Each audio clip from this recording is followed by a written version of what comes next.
எல்லோருக்கும் வணக்கம். Welcome back to my channel travel with Selvi. இன்றைக்கி ஒரு குழம்பு ரெசிபி தான். கொஞ்சம் டிஃப்ரெண்ட்டாக இருக்கும். பச்சை மணத்தக்காளி காய் இருக்குது இல்லைங்களா, இந்த காய் இதை வச்சு எப்படி குழம்பு வைக்கிறது, இது 2-3 விதமாக வைப்பேன் நான். அதில் இது ஒரு வகை. இது கொஞ்சம் நல்லாயிருக்கும். ஒரு 4 நாள் கூட நீங்கள் வச்சுருக்கலாம், ஒன்றுமே ஆகாது, அந்த மாதிரி இருக்கும். அதுக்கு வேணுன்றதை என்னன்றதை முதல்ல பார்த்துடலாம். தாளிக்கிறதுக்கு ஒரு பெரிய வெங்காயம், ஒரு பூண்டு, 2 பூண்டு நான் கட் பண்ணி வச்சுருக்கேன். இது பெருசாக இருக்கிறதுனால. சின்ன சின்ன பூண்டாக இருந்தால் ஒரு 7-8 பல் பூண்டும், சின்ன வெங்காயம் இருந்துச்சுன்னா ஒரு 10 சின்ன வெங்காயமும் வச்சுக்கிட்டிங்கன்னா ரொம்ப நல்லாயிருக்கும். ஏன்னா இங்கே சின்ன வெங்காயம் கிடைக்காதனால நான் ஒரு பெரிய வெங்காயத்தை கொஞ்சம் நைஸாக கட் பண்ணி வச்சுருக்கேன். ஒரு 2 தக்காளி, மீடியம் சைஸ் தக்காளியை வந்து அரைச்சி வச்சுருக்கேன்.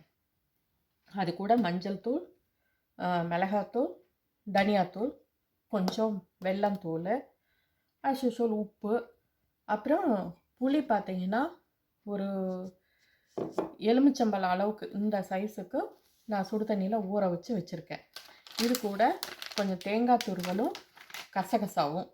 இப்போ என்ன பண்ணுறோன்னா, இது தக்காளி அரைச்சி வச்சிட்டோம் பார்த்தீங்களா, இதெல்லாமே இப்போ வந்து நம்ம கசகசாவையும் தேங்காயும் மட்டும் அரைச்சிக்கலாம்.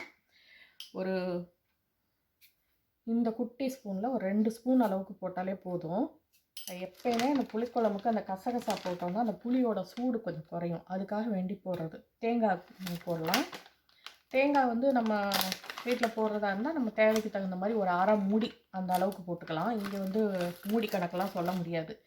அதனால் கொஞ்சம் இந்த அளவுக்கு நான் போட்டுக்கிறேன். அவ்வளோதான். இதை அரைச்சிட்டு இதை வந்து நம்ம தாளிக்கணும். முதல்ல தாளிக்கிறது எப்படின்னு காட்டுறவாங்க. ஒரு பாத்திரத்தில் எண்ணெய் கொஞ்சம் தாராளமாக ஊற்றிக்கலாம். ஊற்றிட்டு கடுகு, சும்மா ஒரு 2 ஜீரகம், கடுகு பொரியட்டும். கடுகு பொரியுது பாருங்கள். இப்போ பூண்டை போட்டுக்கலாம். பூண்டை லேசாக வதக்கிட்டு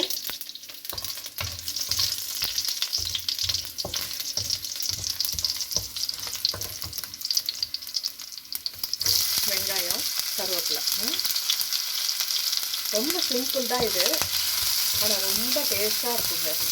உடம்புக்கு ரொம்ப நல்லது. மணத்தக்காளி காய் நீங்கள் ஒரு கீரை கட்டு வாங்கினா கூட நிறைய காய் இருந்துச்சுன்னு வைங்களேன், அந்த காயை தனியாக பருப்பு எடுத்துக்கிட்டு இந்த மாதிரி குழம்பு வச்சு பாருங்கள், ரொம்ப டேஸ்ட்டாக இருக்கும்.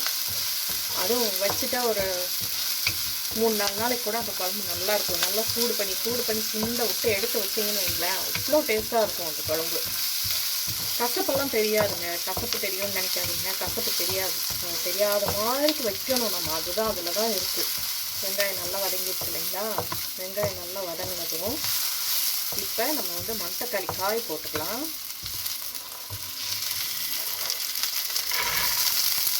மணத்தக்காளி காய் போட்டோம்னா எப்பயுமே இந்த மாதிரி சட்டியில் போட்டோன்னே வெடிக்கும். அதனால் என்ன பண்ணணும், கொஞ்சம் அப்படியே மூடிக்கணும். கொஞ்சம் அந்த தண்ணி சுண்ட பார்த்தீங்கன்னா காய் வந்து கட்டு வெடிக்கும்.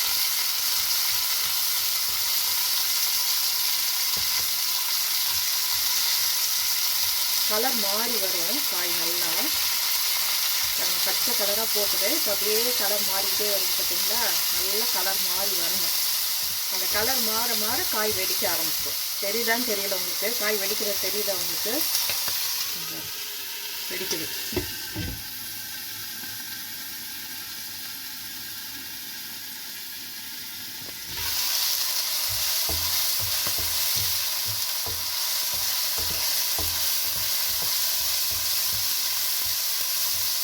பச்சையாக அந்த காய் இல்லாமல் இந்த மாதிரி கலர் மாறி வர வரைக்கும் கொஞ்சம் நல்லா வதக்கிக்கணும். கலர் மாறி வர காயும் வெடிக்கும். ஒரு பாதி காய் வெடித்து பாதி காய் வெடிக்கலைன்னா கூட பரவாயில்ல, ஓரளவுக்கு இந்த கலர் மாற வரைக்கும் நல்லா வதக்கிக்கணும். இங்கே என்ன வருதோ இல்லைங்க, மணத்தக்காளி கீரை நல்லா வருது. இங்கே எங்கே பார்த்தாலும் பார்த்தீங்கன்னா ரோட்லலாம் கூட இந்த பூண்டு செடி முளைச்சிருக்கிற மாதிரி மணத்தக்காளி கீரை செடி முளைச்சிருக்கு. ஆனால் இங்கே இருக்கிறவங்களுக்கு யாருக்கும் அது கீரை, அதை காய் சமைக்கலாம், கீரை சமைக்கலாம் அதெல்லாம் தெரியறதில்ல. நம்ம ஆளுங்க இங்கே இருக்கிறவங்களுக்கே தெரிய மாட்டேங்குது அது மணத்தக்காளி கீரையா, சாப்பிட்லாமா அப்படின்ற மாதிரி டவுட்டில் தான் பார்க்குறாங்க.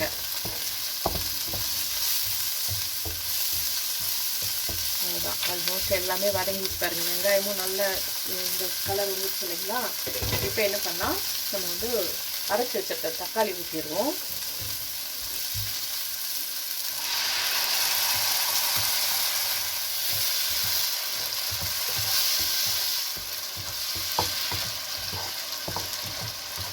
நீங்களாம் வெயிலில் வெந்துட்டுருக்கீங்க, நாங்கள்லாம் குளிரில் பயந்துட்டு உட்காந்துருக்கோம். தண்ணியை தொடர்றதுக்கே பயமாக இருக்குன்னு வச்சுக்கோங்களேன். ஒரு தடவை வந்து தண்ணியில் ஏதாவது தொட்டு வேலை செய்கிறோம்னா அப்பயே கையோடு முடிச்சுட்டு போயிடணும்னு இருக்குது. பாருங்க, தக்காளி நல்லா அந்த தக்காளியோட பச்சை வாசம் போகிற வரைக்கும் நல்லா வதங்கணும். அதுக்கு நடுவில் நம்ம இதில் போடுற தூளெல்லாம் சேர்த்துக்கலாம். மஞ்சத்தூள், மிளகாத்தூள், கொஞ்சம் காரம் வரைக்கும் அதனால் கொஞ்சம் பார்த்து போட்டுக்கணும். மிளகாத்தூள், கொஞ்சமாக ஜீரகத்தூள், இந்த அளவுக்கு மட்டும் ஜீரகத்தூள், அடுத்தது கொத்தமல்லி தூள். மிளகாத்தூள் மாதிரி ஒரு 2 மடங்கு வந்து கொத்தமல்லி தூள் போட்டுக்கணும். இது மட்டும்தானே நமக்கு வந்து குழம்புக்கு இதாக இருக்கிறது.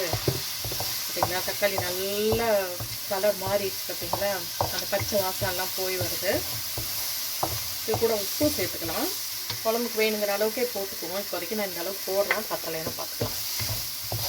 கொஞ்சம் எண்ணெய் விட்டு இன்னும் கொஞ்சம் வதக்குவோம். இப்போல்லாம் நம்ம சாதாரணமாக சமையலுக்கு யூஸ் பண்ணுற எண்ணெயை யூஸ் பண்ணிக்கலாம். கடைசியாக நம்ம வந்து மேலே கொஞ்சம் நல்லெண்ணெய் ஊற்றிட்டு மூடி வச்சிடணும். அப்போ அந்த நல்லெண்ணெய் வாசத்தோடு நல்லா இருக்குன்னு வச்சுக்கோங்களேன். நல்லா வதங்கிட்டு பாருங்கள். இப்போ புளி ஊற்றிடலாம். புளி ஊற்றி புளி நல்லா பச்சை வாசம் போக கொதிச்சுட்டு இருக்கட்டும். அதுக்குள்ளே நம்ம தேங்காயும் கசகசாவையும் அரைச்சி உள்ள ஊற்றிடலாம். இப்போ கரைச்சி வச்சுருக்கிற புளி ஊற்றிடலாம். புளி வந்து நம்ம தண்ணி ஊற்றியே ஊற்றிக்கலாங்க. ரொம்ப திக்காலாம் வேணுங்கிற அவசியம் இல்லை. ஏன்னா கொதிக்கணும், புளி பச்சை வாசம் போக கொதிக்கணும். அதுவும் இல்லாமல் நம்ம தேங்காய் மட்டும்தான் அரைச்சி விட போகிறோம். அது கொஞ்சம் கெட்டியாக தான் அரைச்சி விடுவோம். அதனால் தண்ணி நம்ம பார்த்து இப்போ வேணுங்கிற அளவுக்கு நம்ம ஊற்றிக்கலாம். இங்கே இருக்கிற புளி ரொம்ப மோசங்க. அப்படியே ஒரே என்ன சொல்ல, அந்த தோல் ஓடு நொறுக்கு நொறுக்கு நொறுக்கு நொறுக்குன்னு ஏகப்பட்ட நொறுக்கு இது. டீ வடிகட்டியில் வச்சு அவ்வளோ மெலிசாக வடித்தா தான் அந்த நொறுக்கே வந்து விற்கிது. என்ன வடித்தாலும் அந்த புளி வடிகட்டியெல்லாம் வேலைக்கே ஆகலை. அதுலேருந்தும் நொறுக்கு வந்துருக்கு. அதனால் நைஸாக அந்த டீ வடிகட்டியில் வச்சு தான் வடிக்க வேண்டியதாக இருக்குது. பார்த்துக்கோங்களேன், இவ்வளோதான். இது வந்து நல்லா கொதிக்கட்டும். அந்த புளியோட வாசம் போகிற வரைக்கும் கொதிக்கட்டும். இதில் இன்னொன்று ஆட் பண்ணிடலாம். எப்பயுமே புளிக்குழம்புனா கொஞ்சம் இனிப்பு சேர்த்தா தான் நல்லாயிருக்கும் இல்லைங்களா? இதுக்கு கொஞ்சம் கூட சேர்த்தணும். ஏன்னா அந்த காயோட கசப்பு தெரியாமல் இருக்கிறதுக்கு கொஞ்சம் கூட வெல்லம் தூள், முடிஞ்ச வரைக்கும் வெள்ளை சர்க்கரை போடாமல் வெல்லமோ வெல்லம் தூளோ நல்ல நாட்டு சர்க்கரையோ அந்த மாதிரி போடுங்க. அதான் நல்லது. டேஸ்ட்டும் கூட. ஒயிட் சர்க்கரை போடுறத விட இந்த மாதிரி வெல்லம் தூள் இல்லைன்னா வெல்லம் நாட்டு சர்க்கரை போடுறது தான் டேஸ்ட்டும் கூட. இது நல்லா கொதிக்கட்டும். நான் அதுக்குள்ளே தேங்காய் அரைச்சி ஊற்றும் போது காட்டுறேன் உங்களுக்கு. கசகசாவும் தேங்காயும் அரைச்சோம் இல்லைங்களா?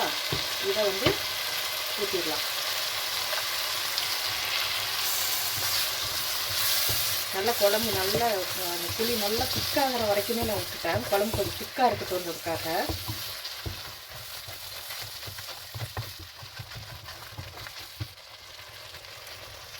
ஜாரும் கழுவி தண்ணி கூட ஆட் பண்ணிக்கலாம். இந்த குளிருக்கு தேங்காய் பாருங்கள் எப்படி ஆயிடுச்சுன்ட்டு. எண்ணெய் முதக்கிற அளவுக்கு ஆயிடுச்சு தேங்காய்.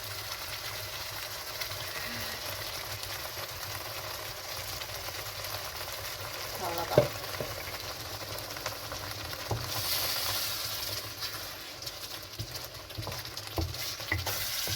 இது ஊற்றிட்டோம் இல்லைங்களா?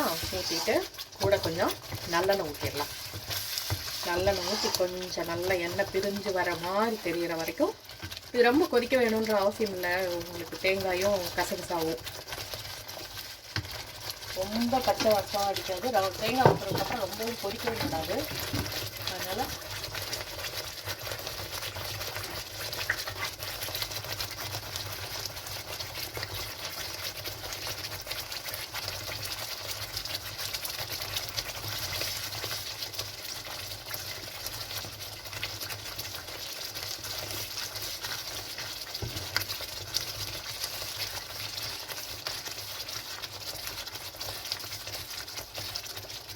ஒரு 3-4 ஸ்பூன் அளவுக்கு நல்லெண்ணெய் விட்டிங்கன்னா நல்லாயிருக்கும்.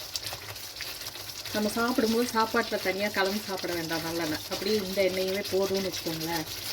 பாருங்கள் எண்ணெய் முதக்கிற மாதிரி இருக்குது பார்த்தீங்களா? கொஞ்ச நேரம் அப்படியே மூடி வைப்போம். கொஞ்சம் அப்படியே கொதிச்சிட்டோம். அதுக்கடையில் இந்த பாருங்கள் இப்படி அழகாக முத்து முத்தாக தெரியுதுல்ல இந்த மணத்தக்காளி காய். எவ்வளோதாங்க மணத்தக்காளி பச்சைக்காய் குழம்பு ரெடி ஆகிடுச்சு. நல்லா நான் கொஞ்சம் திக்காகவே வச்சுருக்கேன். ஏன்னா கொஞ்சம் மீதி வச்சா கூட அவங்க ஒரு நாள் வச்சு சாப்பிட்றதுக்காக இருக்கட்டும். கொஞ்சம் இதில் பாதி எடுத்து நம்ம ஏதோ ஒரு பாட்டிலில் போட்டு வச்சிட்டோம்னு வைங்களேன், நாங்கள் ஊருக்கு வந்ததுக்கப்புறம் கூட அவங்க கொஞ்சம் எடுத்து யூஸ் பண்ணிக்கலாம். அந்த மாதிரி இருக்கட்டும் அப்படின்றதுக்காக கொஞ்சம் திக்காகவே நான் வச்சுட்டேன். நான் இவ்வளோதான். சூப்பராக இருக்கும். நீங்கள் ஒரு தரம் செஞ்சு பாருங்கள். அதுக்கப்புறம் இந்த டேஸ்ட்டை நீங்கள் விடவே மாட்டீங்க. அவ்வளோ நல்லாயிருக்கும். ரொம்பவே பிடிக்கும். கண்டிப்பாக இதை ட்ரை பண்ணி பாருங்கள். இந்த வீடியோ உங்களுக்கு பிடிச்சிருந்துச்சுன்னா லைக் பண்ணுங்கள், ஷேர் பண்ணுங்கள், கமெண்ட் பண்ணுங்கள். புதுசாக பார்க்குறீங்கன்னா சப்ஸ்கிரைப் பண்ணிக்கோங்க. தேங்க்ஸ் ஃபார் வாட்சிங். பாய்.